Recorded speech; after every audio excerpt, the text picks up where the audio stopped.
Hey there, good morning. It's Alenya here. Thanks for watching and welcome to the channel. We've had a few technical difficulties this morning, so let's jump straight into it without any further ado. And for our servers, how to interconnect millions of players all around the world. Now, there's actually many more components and pieces that go into game development, but these are the big three that we're going to cover in this presentation. So looking a little bit more into source code. We had to start to get a handle of what we had to work with. And for source code, we kept track of everything in a repository that keeps track of every change that's ever been made. So here it was simply a matter of going to that repository and asking, what is the first change you know about? How far back does your history go? And it turns out this repository has been tracking changes since 1997. Now, before you go to jumping to any conclusions, this doesn't necessarily mean that World of Warcraft itself has been in development that long, only that it contains some shared and generic bits of code that started the Warcraft lineage. Now, of course, no source code repository would be complete without bugs. We happened to also find the very first bug fix in our repository shortly thereafter. A few people are ahead of me. The joke here is that this little bit of a function claimed it was going to do one thing, but literally did the exact opposite. Very first bug fix in Warcraft's history. Given that we have been tracking every change since 1997, we've had a high degree of confidence in our ability to restore this major component from the original version of World of Warcraft. Next up, I want to talk about how we worked with our database data. Now, to shed a little bit of light, early on, we only had really a simplistic model. There were two versions of the game. There was the version that was live and available to the public, and the next patch that we were working on. Once we were ready to release that patch, we would push it to the live services and make it available to everyone. Now, we would immediately then turn around and start working on the next patch, but we were doing it directly over the previous data. This had the unfortunate side effect of some amount of data loss in some of these earlier patches. We also encountered other problems here in that the team could only ever work on one patch at a time. This was quickly rectified, and we're now able to work on multiple patch schemas at a time. So when going back and looking at our database data, we took our clock, we cracked open this database and said, how far back do you still have data for? Fortunately, we still had patch 112 and slightly before. So this gave us sort of a medium level of confidence in our ability to restore original database data. Next up, I want to talk about art assets. There are many types of art assets. Some of the most familiar are what we call 3D models. And these are comprised of vertices, which are simply points in three-dimensional space, and indices that tell us how to connect these. Also, hopefully familiar, are textures. These are paintings and colors that are drawn on a two-dimensional canvas. We can take these very art assets, and once we start combining them, we're able to see a few familiar faces. Now, with art assets, we store those on some network storage that we have. And so when we went digging, we unfortunately found that we only had a few of the more recent art assets from the more recent expansions. But this project was very important to us, and we went all the way to our data archivists and asked, do you have any old backups of these old network drives? We need them. We desperately want to go back to the original data. Now, this data was actually off-site, and we weren't sure what we were going to find until some of the old backups were restored from very old tape drives. We did receive a backup from 2008, and we thought, well, the date's good, but not exactly what we're looking for. We dug into it a little bit more, and fortunately, we found on that backup a folder labeled Final 112 Data. Yeah, that's right. We found a backup on our backup of a backup. Wow. So, now that we have 112 versions of these three major components, our source code, our database data, and our art assets, we were ready to attempt to reconstruct 112 with these pieces. We shoved them all in a blender, and to our amazing delight, we had a version of 112 that we can launch and run internally. We were able to log in. We can create characters.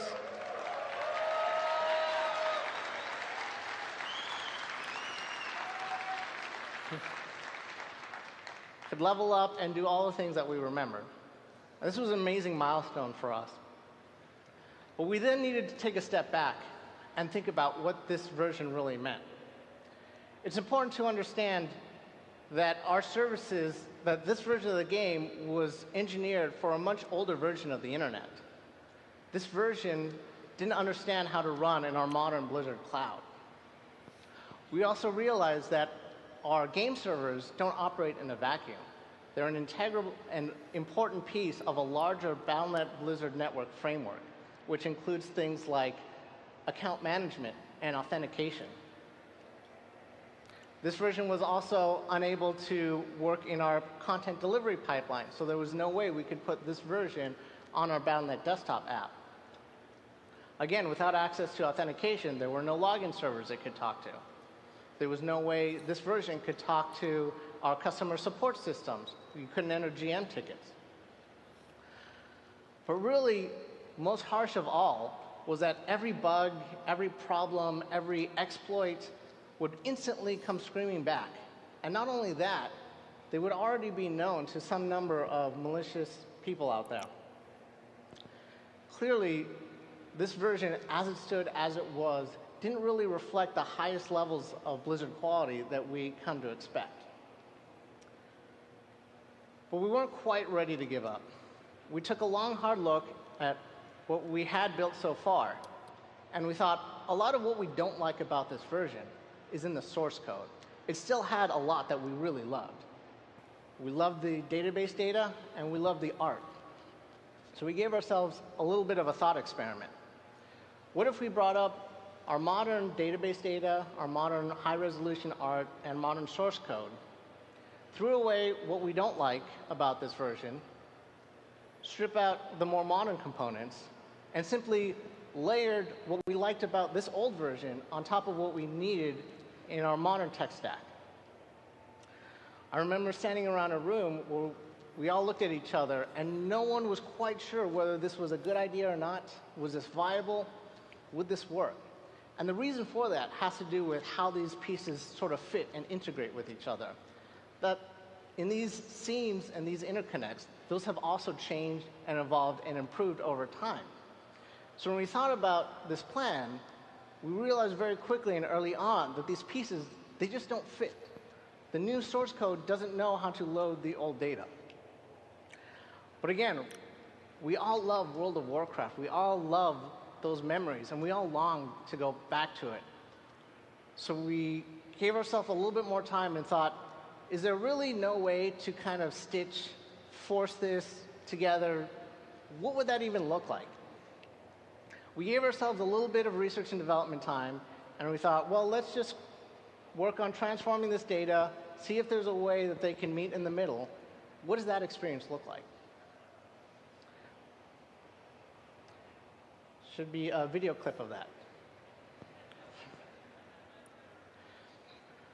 So here we have a very early prototype. This was effectively a 735 client and server with its database data stripped out and imported from the 112 version of our data. We had a lot of systems that we liked.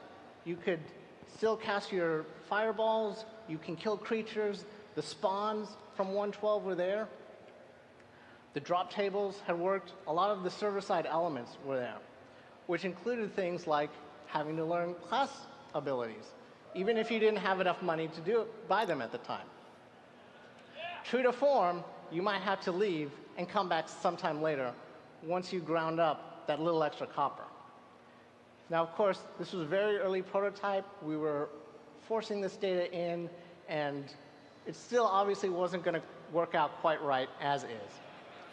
Had errors, problems, but this is an important piece of research and prototyping. Combat wasn't quite there. We found ourselves stopping to drink way too often. But really, the core of the game was there. You still leveled up. You still bought your spells. You still turned in your quests, and you still leveled up. The core pieces of the World of Warcraft nugget was there, but it was running on our modern infrastructure. This was what really gave us the proof that this was a way forward, that this could actually work. This insane idea would lead us to World of Warcraft Classic. And now, to talk a little bit more about the challenges of going from proof of concept prototype to full-blown production, it's my honor to introduce lead engineer Brian Birmingham. So to me, that's obviously where the subjectivity is coming in, that they're adjusting it to suit vanilla values. My name is Brian Birmingham, and I'm the lead software engineer on World of Warcraft Classic. I am a huge fan of retro gaming. I love to go back and play old games from my past, games that I played growing up, and World of Warcraft is certainly one of them. I've been playing since the beta, and it's just a great game that captured my heart even back then. Oh, shit, bro. When I heard that World of Warcraft team was going to make WoW Classic, I jumped at the opportunity to come back and lead this team. But it's not my first time being on the World of Warcraft team. I first joined Blizzard in 2006, and I was on the World of Warcraft tools team. And at that time, I joined to help ship Naxxramas and to improve the way that we make World of Warcraft. I spent the next 8 years doing that. And then some of the other things I did were take the database data as it evolved over those years and convert it to each of our new expansions. And so in some ways, this project is like replaying all that work again in fast forward. I want to talk about these building blocks that Omar mentioned. These building blocks come together to create some of the things that you recognize as players. Things like terrain, the gameplay systems, the animations, and the lighting. And the first one of these that I want to talk about is terrain.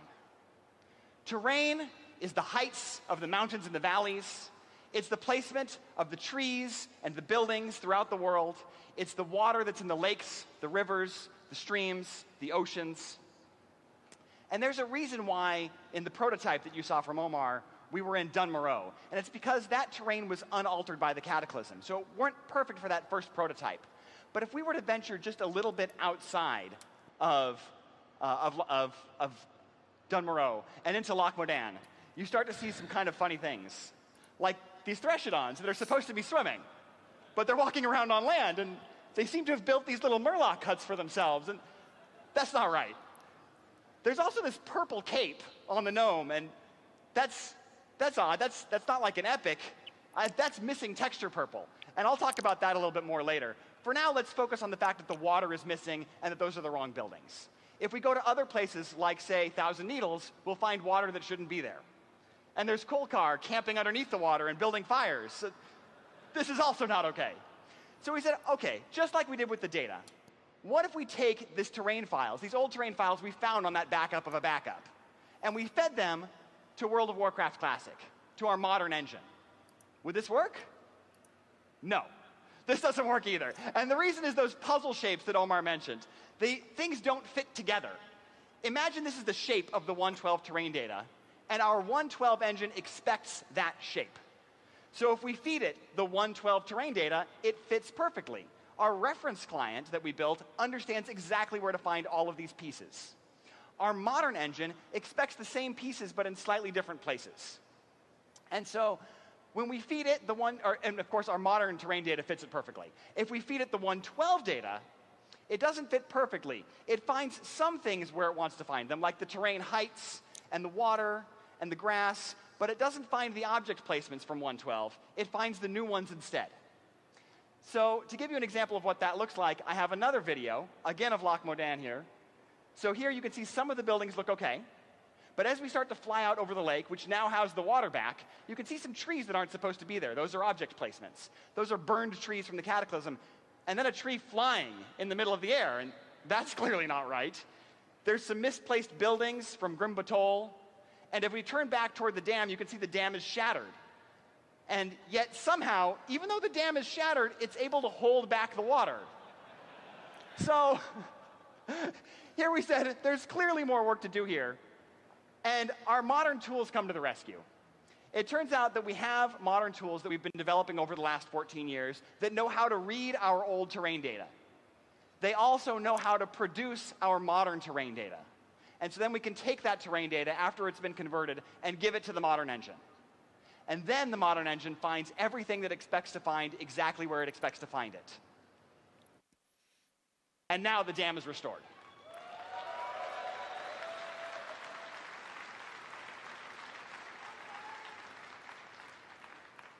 Our tools are really important to this. So we spent some effort on these. We wanted to make sure that our tools could work not only on Battle for Azeroth, but also on WoW Classic at the same time. This was some effort, but we thought it was really worth it because World of Warcraft Classic is not a small side project. This is a fully integrated effort that has the full support of the World of Warcraft development team. I remember a Blizzard post about this a while ago, that they had to do this. I want to talk to you about some other art assets. We've talked about models, and they're not just the character models or the creature models, but also those trees, those huts, the buildings, the lampposts. Why is that lamppost purple? Is that lamppost supposed to be purple? We have the reference client. Let's check. No, it's not supposed to be purple. It's supposed to be white. So why the difference? That's the same model. Why doesn't it look the same? And the reason it doesn't look the same is that we've made a change in the way our engine handles errors. In this case, in 1.12, we displayed, when there was a missing thing, a white light. So in the case of the gnome's cape, you remember it was purple. And in the case of this light, this lamppost, it's purple as well. And it's because something's missing. We set up this model, and we told it that it should emit a light, but we didn't say what color it was supposed to be. And our engine in 1.12 said, when I don't know what the color is supposed to be, I display white. And then we don't notice that there's a bug. We never noticed. So in our modern engine, we say, you know what? Let's display purple. Then we will notice. If I see purple, I know I have to do something. I should investigate at least and find out what the problem is. And in this case, we don't want to do what we would do in our modern version of the game. In Battle for Azeroth, if we saw this, we would have an artist come and pick an appropriate color, maybe like a soft yellow, maybe an orange, whatever they wanted for the correct aesthetic. But for us, we have a different goal. We want to recreate it as it was, authentic as it was. So we put it back exactly bright, pure white. And so if you guys check this out in the demo, either on the show floor here or at home, and you go and take a look at this lamppost, you will see that it is white today. But that one's purple. It turns out there are more than one Westfall lamppost model. They look really similar. They even have the same bug. There's two of them. We'll fix this one too, don't worry. We're not done yet. There are other things that weren't able to be solved by just restoring old data. It got us a long way, but there are some things where even when we restore the old data, there is no system that understands it. A great example of that is provided by the Hunter and his class abilities. The Hunter had things that aren't represented in our current engine anymore. Things like pet training, or pet happiness, or pet loyalty, and we needed to bring those back too. We had the data for them, but we needed code that would read that data. So we went back to that original source code, and we were able to surgically remove pieces of it that would support that data and bring them forward into our modern game. So we have been able to restore these systems. I don't have a lot of funny stories about this, except for some people forgetting that they needed to buy ammo. Or some hunters whose pets ran away when they forgot to feed them. We brought all this back. It's not just hunters, of course. There was also rogues and their combo points being on the target. Our modern resource and combo point system doesn't understand anything about changing targets. We had to bring that code back. And there's also things like the combat formulas to make sure that your critical hits and your crushing blows are distinct and are affected by the defense skill of the defender and the weapon skill of the attacker. And we brought back weapon skills as well.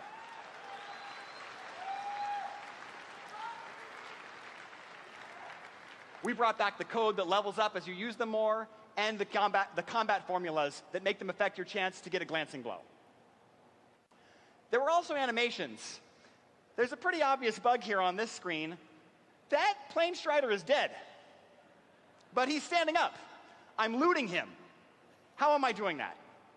I can even skin him. Animations are stored across all three of those basic building blocks: the source code, the art assets, the data, and they all contribute different things. So restoring those, we had some problems. And it affected one of the most iconic quests that I'm sure a number of you have remembered and gone back to re-experience. I'm sure you guys all remember Mancrick's wife. So we, of course, named her Olgra in the expansion. I'm sure some of you remember that. In Cataclysm, we made a memorial to her and declared that her name was Olgra. But of course, in 1.12, she was only known to you as Beaten Corpse, because you were supposed to discover her and find her dead, and she's standing up, like the plane strider. Awkward. It seems a little bit odd to be interacting and inspecting a dead body that's standing up in front of you. Well, maybe not for the Horde. In any case, we were able to find these bugs, we were able to track them down, we were able to restore it, and now all of our animations are playing correctly. You can go and get revenge on the Quillbore for what they did to poor Mancrick and Olgra, and you will see them lying dead when they are dead.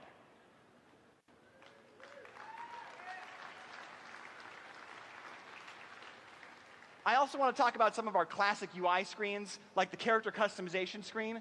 This is something you see very early in the game that's really near and dear to our hearts. It has great feelings of nostalgia for all of us, and I'm sure for you too. And when we look at the prototype, we had the correct race and class combinations. We got that from the data, but the art is wrong. And so we went and restored that art. And here we ran into another case where restoring the art was not enough.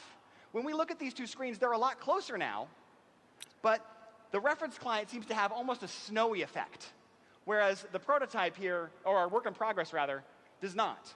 And we went and looked into this. It's not weather, it's not snow, it's actually a fog effect. And we were able to find the engine equations that controlled that and restore them a little bit closer.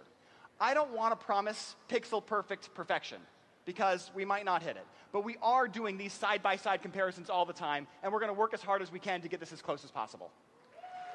I did notice when I was playing the demo yesterday that you can see the difference, especially with the shading. On that same subject, I want to talk about Elwyn Forest. Here's an example where we went through at one point in WoW's history and we changed all of the lighting equations, and our environment artists went back and plugged in new data values to control those new equations and make things look correct for that version of the game. And so when we wanted to rewind those changes, the first thing we did was put back the old data, and we got close, but there's still some problems, like this really bright light over here. This doesn't look right. You can also see the shadows are slightly different, the fog is slightly different, but focus on this light for now. That light has a really hard edge. It's really way too bright. And when we dug into this, we found that what was controlling this was the distance fall-off equation. This is an equation that controls how much light is projected onto a texture based on how far away the light is from the thing that it is lighting. And so when we saw that this was different, we dug into it, we found the formula, and we were able to make adjustments in the code to make this look much closer. We fixed the shadows and the fogs a little bit too. So now we're much closer. Getting there. I imagine at this point, you guys are wondering one of two things. Are you done yet?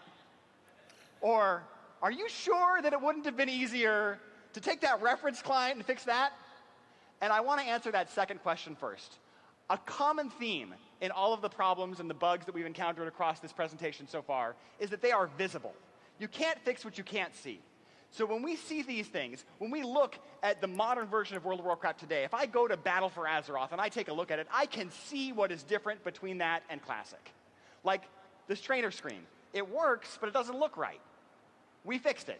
We can find these things and we can fix them. We can do this over and over again. We can get your help finding them so that we can get this right. If we had started with the reference client, all of those problems.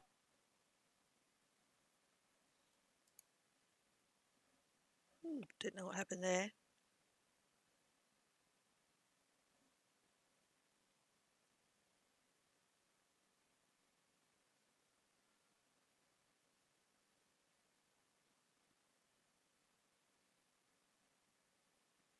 What's going on, Blizzard?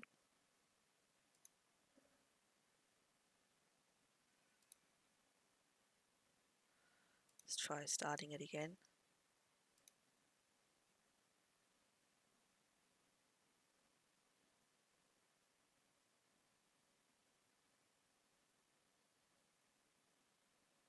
sure what's happened there. Just going to try changing to a different channel for a second. Hold on. Oh God. Okay.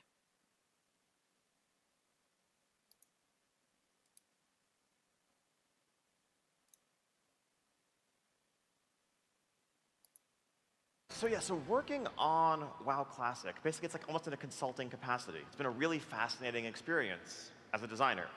Because normally, what I do most of the day with Battle for Azeroth is creative work, it's problem solving, it's identifying a hole, figuring out the right puzzle piece that's going to fit that hole perfectly, thinking about things that might cause, and so on and so forth. But in the case of WoW Classic, that work was already done. That work was completed 12 years ago. And so that raises the question of, like, what does design even mean when it comes to this project? Well, as Brian laid out, there are a number of differences, right? There's a countless list of differences between the prototype, the work in progress that we have running, and the original 1.12 client and server structure. It's differences in UI, in code, in systems, in player-facing interface elements, and so forth. Change back over. I'm not too sure this is at the same point. We'll see.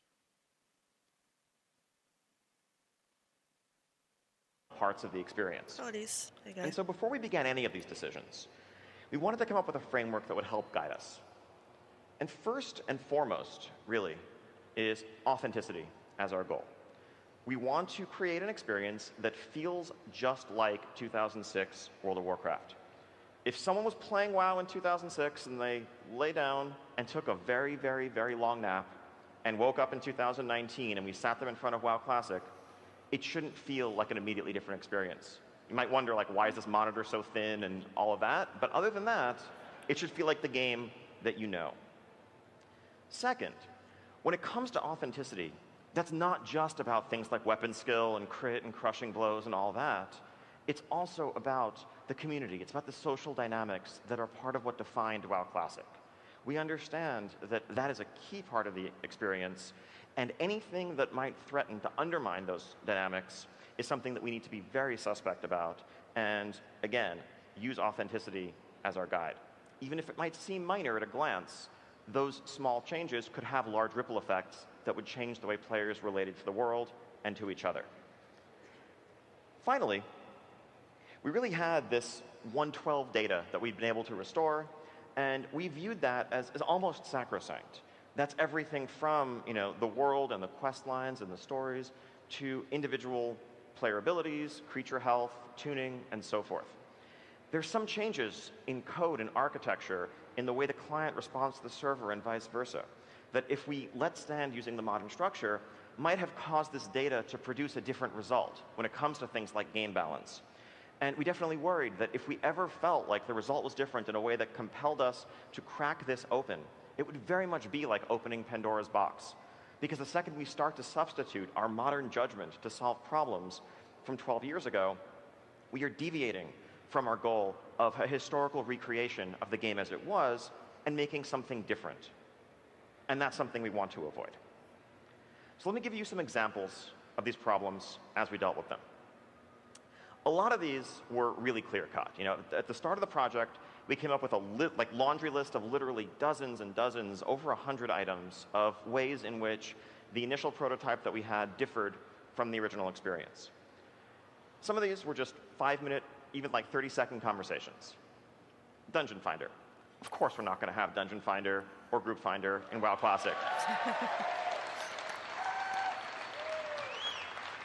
That'll make a few people that really happy. Speaks to the core social dynamic. Yes, it was inconvenient to stand in town spamming trade chat looking for a healer for 30 minutes. And yes, that meant that if you only had, some time before you headed to work in the morning, you couldn't realistically run a dungeon. And there are definitely advantages to being able to just instantly matchmake and teleport to the dungeon. But it also meant that when you found that healer, maybe you'd add them to your friends list. Maybe you'd have someone that you could rely on because it was super important to have friends, to have allies that you could join with, to not have to rely on spamming trade chat for 40 minutes. Or maybe when someone made a mistake and accidentally aggroed an extra mob and wiped the group, you probably weren't going to kick them out of the group for that mistake because it would have meant going back to town and spamming trade chat for 30 more minutes. So no Dungeon Finder. And yes, I know if you type /LFR in the current demo client, a window will pop up. That's not functional. It's a vestige. That's being removed. I think that's part of what Brian just alluded to. There's a lot of work still left to do. Just because there is an element that you see in the experience that's playable on the floor or at home right now, please don't take that to mean that that represents a final determination of what the game is going to look like. This is what I'm trying to lay out right now. Cross-realm grouping, again, no way, right? Realm identity, reputation, seeing the same people over and over again, knowing who the best geared warrior on your server is, those are important elements of the classic experience. That needs to be maintained. Flying, I'm not even going to dignify that. Let's skip ahead. Achievements. No. Again, achievements weren't even introduced until Wrath of the Lich King. So even if the infrastructure were there to support them code-wise, the data wouldn't be there. But again, this was a seemingly innocuous system, but it layered on an additional set of motivations to a world that didn't necessarily need them in its original form, that had its own goals to pursue. I mean, completionists were definitely a thing back in Classic. It's just you didn't get 10 achievement points for it. You just had the warm, fuzzy feelings and the satisfaction of 999 out of 1,000 exalted down the line and full green bars. And that was really what mattered back then. And another example, unified auction houses. Over the years, Alliance and Horde now share a single auction house no matter where you go. Not in Classic. In Classic, if you want to trade with the Alliance and you're a Horde player, well, head up to Everlook, Booty Bay, Ratchet, Gadget Zan, pay the increased Goblin auction house cut, and maybe you can get your hands on some pet or something that's not readily available to your own faction. But that's part of the feeling of the world as a whole. Again, these were easy decisions. Now, on the other end of the spectrum, there are a number of decisions that we debated about a lot that were much trickier and that in some cases we're still talking about to this day. So first off, the debuff limit. In original World of Warcraft, when the game launched in 2004, you could have 8 debuffs on a mob, and that was it. And then things would start to get pushed off. I feel bad for you if you're a warrior trying to use deep wounds and trying to convince your raid leader that it was the best talent to do good damage. I feel really bad for you if you were a rogue wielding a barman shanker. But those were, that was not something that was compatible with keeping key things like Sunder armor on bosses that you were fighting in dungeons, let alone raids.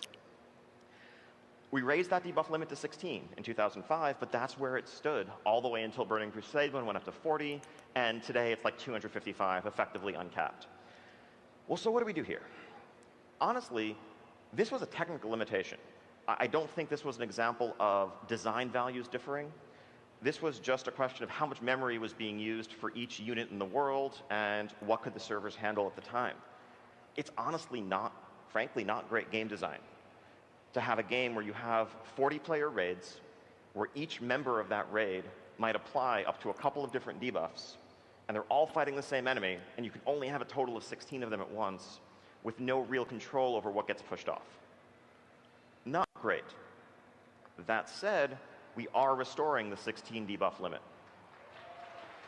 Good call. Now, why are we doing that, you might ask, if it's Because it changed the frankly playstyle. objectively worse design?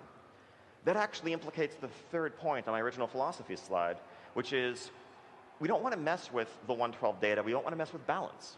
If we change the code in this regard, who's to say what effects that would have on balance in raids and PvP and elsewhere? Maybe suddenly dot classes like Warlocks and others are far more effective than they had been. And we saw this even in places like private servers where they would make small changes to improve quality, say at launch day. Things like dynamic respawn or the amount of XP you get from playing in a group, and it made a huge difference to how the game actually We're played. not going to because it would Small be inaccurate. changes. Now, shifting from combat to something that seems maybe more innocuous, mail. So back in the day, if you wanted to send mail to an alt, to a guildmate, it would actually take 1 hour for it to arrive. If you wanted to send materials to someone to craft an item for you, it would take an hour before they could get them, they could craft the item, mail it back to you, that would take another hour round trip. In fact, that made it so that you might actually want to, if you're in Orgrimmar and your guildmates in Booty Bay, go to the Zeppelin Tower, get on the Zeppelin, head out there, hand the items to them directly because it would be faster. Small, subtle thing, but it's something that actually helped reinforce the feeling of a world and navigating the world. And so that's something that we are restoring. We are removing instant mail, and it's going to go back to how it was. Now, on the other end of the spectrum, something that's not necessarily going to be the same. So user interface-wise, back then, it was not as easy to manipulate the user interface in terms of attaching items, or today you can shift right-click to just directly take something out and put it in your bags. Honestly, it doesn't make sense to do work to remove pure UI conveniences that have no impact on gameplay, no impact on social mechanics, and the sorts of things that an add-on could easily reproduce. So yes, there'll be slight differences in that you can take mail out of your mailbox a bit faster. We think that's okay. Apologies if anyone disagrees. Another example, loot trading. So this was a system added in Wrath of the Lich King, where if you've looted an item from a dungeon or raid boss, there's a 2-hour window where you can give it to someone else, even though it's bind on pickup, who also participated in the boss kill. Now, this was added to solve a common problem that existed back in Classic, where if you accidentally looted an item, someone else in the raid was meant to get it, or maybe it was master looted to the wrong person, you could open a customer support ticket, contact the GM, and say, I didn't mean to loot this, I would like to give it to so-and-so. And it might actually take a 4 or 5 day turnaround time, but CS would generally help you out with that problem and transfer the item. This is a case where we're keeping loot trading in because the end result is the same. We're just saving you a 4 or 5 day wait. I don't know how I feel about that. Or, thankfully, a shorter wait these days given our support turnaround. But we're also freeing customer support bandwidth to focus on other player issues. The actual result is not the same. And apologies if you were planning on using the ninja looting excuse of like, I totally didn't mean to click it. I guess I just have to equip it now.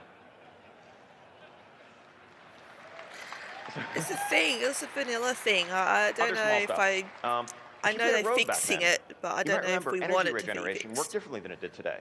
Today, there's predictive regeneration on the client where you get, a 1 point of energy every 1/10 of a second or so, modified by haste. Back then, and this was a limitation of infrastructure, client-server communication, it came back in much larger discrete chunks. That meant you could be sitting at 38 energy wanting to use a 40 energy Sinister Strike, and you might have to wait over a second to do so. Again, not the product of an active design desire, but just a technical limitation that no longer exists today. But because this impacts things like the pacing and flow and feel of playing a rogue, or some PvP implications for pooling for burst, we are restoring the old energy regeneration. Good. Now, finally, probably the thorniest area here, add-ons. This is one that we're still actually figuring out, and that we welcome discussion with the community and add-on authors regarding. Way back in 2005, 2006, add-ons could do some things that they can't do today. Some very powerful things, like making intelligent decisions regarding spell casting, spell selection, targeting, canceling your casts if they weren't going to be effective. And those functionality was removed in Burning Crusade. Now, using modern author knowledge and the overall sophistication of the community, combined with that old tool set, you could pretty much write add-ons or macros that could automate playing your class, where you just push the same button over and over again, and it does your rotation perfectly, it picks the right targets, and so forth. That's something that we feel is antithetical to the spirit of World of Warcraft, whether it was in 2005 or today. And so those functions will not be available in the modern UI. On the other end of the spectrum, though, there's stuff that's been added to the UI API since then that allows for the creation of add-ons that communicate with each other and can be used to create social networks within the game. We're actually kind of suspicious of these and skeptical about the possibility of add-ons reproducing some of the functionality that we've deliberately removed from Classic that we feel could be harmful to the authentic experience. And we know that once it's out there, saying just don't use it if you don't want it isn't good enough, because it will start to become part of the fabric. Yeah. And so we may be restricting some of those new things as well. Okay. We're likely going to find some kind of middle ground that combines the old and the new here, with a goal towards making sure that the vast majority of the add-ons that people know and expect function with the goal of an authentic experience. Now, I get what they're trying to do. I get it. Just to wrap up, there's one big thing that we haven't talked about yet. I know I've heard a lot of questions about this. So what are we doing with content? Right? In 1.12, everything was available. All the way through Naxxramas, all that stuff was unlocked. There were catch-up mechanisms and reputations and things that were not there originally. What do we do? Give us the AQ so we world event. understand that World of Warcraft, especially back then, was about a journey. And the catch-up mechanisms that might undermine or compete with gear from Molten Core or Onyxia and make that stuff irrelevant would really shape, and not for the better, the experience of progressing through that content. And so we are going to have staged content unlocks throughout the release of Classic. Do it. Fantastic. So we will begin with the game more or less as it stood in the spring of 2005, which for many European players is actually the game that they first emerged into, because WoW came out a bit later there then. And that will be Molten Core and Onyxia as the pinnacle of the available raid content, Dire Maul existing, and the world bosses like Kazakh and Azurgos.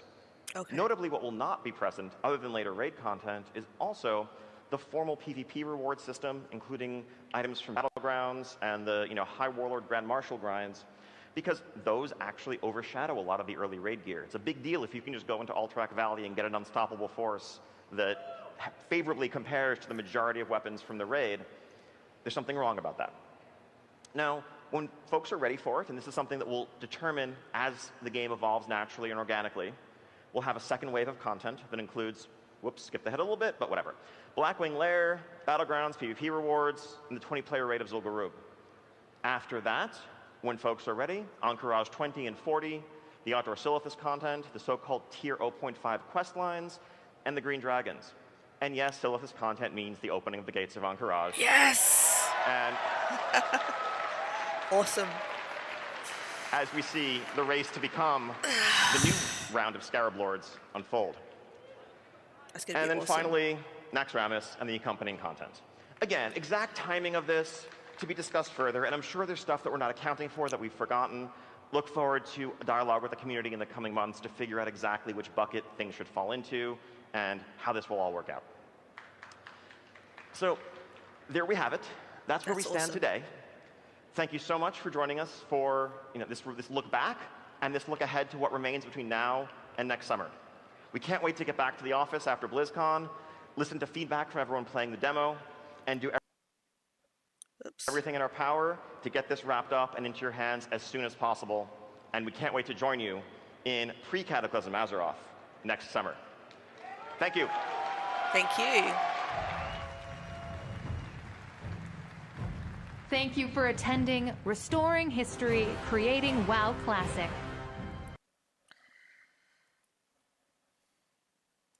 All right. I am, out of everything there, I am absolutely stoked that they're going to be staging and bringing in the AQ World event. That's something that I actually missed back when I was playing vanilla back in the day, and I still really regret missing out on that to this day, because it was just such a singular, amazing event that I really wanted to be able to experience that at some stage. So that's something I'm really looking forward to.